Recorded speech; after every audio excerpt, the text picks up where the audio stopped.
সকালবেলা বেরিয়ে গিয়েছে, এখনো তো ফিরে আসছে না ঠাকুর। 3 দিন ধরে অনাহারে খোদার জ্বালায় আর চলতে পারছি না ঠাকুর। ঠাকুর আর কত দুঃখ দেবে ঠাকুর, আর কত কষ্ট দেবে। ও কি ভগবান হে,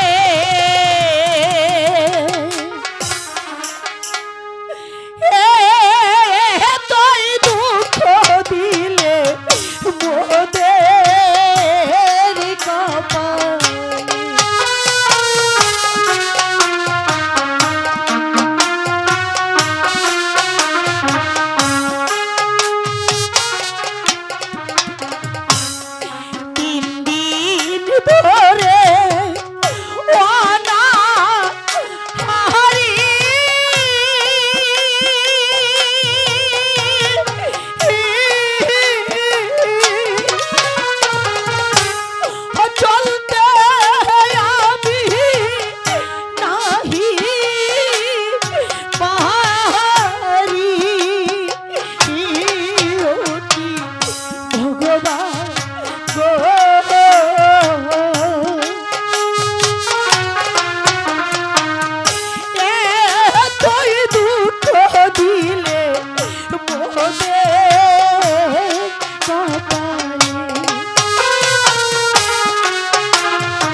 সত্যবতী, সত্যবতী, স্বামী এই তো আমি এসেছি প্রিয়ে।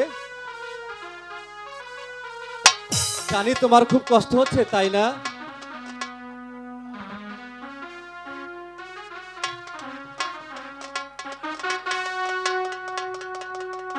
না স্বামী, আমার কোনো কষ্ট নেই। আমি তোমার ঘরে 3 দিন কেন, সারা জীবন অনাহারে কাটিয়ে দিতে পারবো। তোমার চরণ পুষবো স্বামী,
সেই সকালবেলা কোঠার হাতে নিয়ে বেরিয়ে গিয়েছো, আর এখন এসে তো তুমি চাল ডাল নিয়ে, এসব তুমি কোথায় পেলে স্বামী?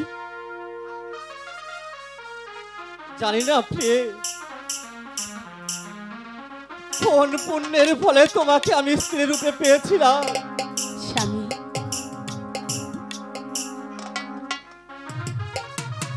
তোমাকে পেয়ে আমি নিজেকে বড় ধন্য বলে মনে করছি। না গো না, ও কথা বলে তুমি আমাকে ছোট করো না।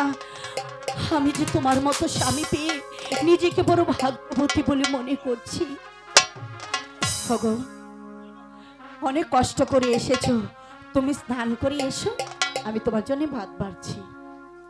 জানো প্রিয়ে, বলো। এই পৃথিবীতে সবাই তো ভালোবেসে সুখী হতে চায়, কিন্তু সবাই কি সুখী হতে পারে? তুমি সুখী হয়েছো?